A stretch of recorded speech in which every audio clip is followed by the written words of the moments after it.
hapa Tanzania kila mtu ana haki ya kuishi. Na ndio maana hata ninyi viongozi mlivyoanza kuongea, mlikuwa mnazunguka, mlikuwa mnaongea maneno ambayo yako kwenye katiba yetu kwamba hamkubaliani na kitendo kilichofanyika cha yule mtu kushambuliwa na baadaye kupoteza maisha. Hamkubaliani.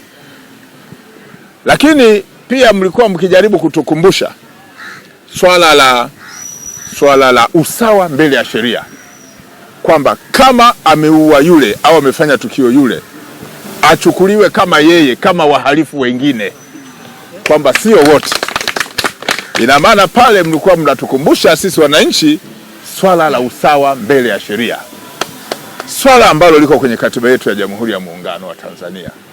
Kwa hiyo nikiwasikiliza sana mlivyokuwa mnaongea, nyie ni watu wazuri, nyie ni watu wazuri, watu pia ambao mnaijua katiba yetu ya Jamhuri ya Muungano wa Tanzania, kwamba ni makosa kila mnapopita watu kuwaita kwamba nyie ni wauaji.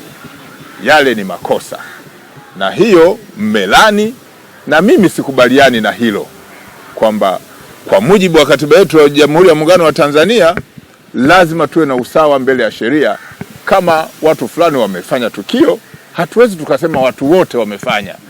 Kwa maana nyingine, mlikuwa mnawakumbusha wananchi kwamba kama watu wengine wanavyofanya matukio, watambulike kama wao walivyo, sio kama Wamasai, sio kama Wazaramu, sio kama Wakuria, sio kama Waha, sio kama Wanyakyusa, kwamba mhalifu atambulike kwa uhalifu wake, lakini sio kwa kabila lake.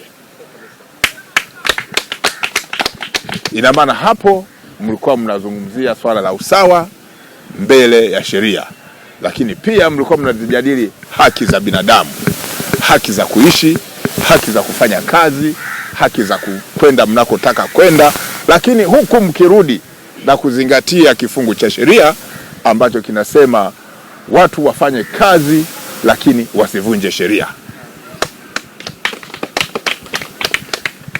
Sasa kwa nini haya yanatokea? Mmoja wa viongozi wenu amesema haya mambo mengine yanajitokeza kwa sababu ya historia ya watu wema.